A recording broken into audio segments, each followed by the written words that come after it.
Na wao guys, I take my words. Mimi I thought venye ati countries zingine zina repatriate citizens wao wanawachukua for free, wanawaambia just drive to Oman then unaingia ndege unaenda. I thought ati Kenya pia kasongo wetu we be lenient enough ati makwambia KQ 7000 dirham one way 4000 economy.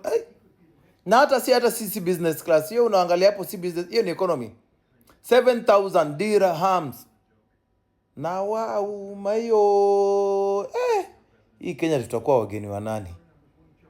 Yani KQ Pride of Africa 7030 stare gharama kweli. We 1 2 3 4 5 6 kama ile tao mbili yenu soine tunasikianga mnatufinya sana mpaka hata tupumui. Tunatakanga tubebe mzigo hapo mtupatie hata 200 kg tubebe. Sasa hii ya 7000 hii sinaweza ama na nyumba mzima. Naweza ingia kwa TV kwa ndege hadi na kitanda hii. Kwa sababu I have the right. Hiyo pesa ni mingi sana. Hii naweza beba hadi kabati kwa kichwa nikiingia na kwa check-in. 7000. Guys, tupambaneni tu hapa. Hata watu wa Lebanon wako huko na wanafanyanga tu kazi. Kuna kitu tutatufanyikia. Wacha venye wamesema acha tukufeni hapa. Tutatoka tukimake it.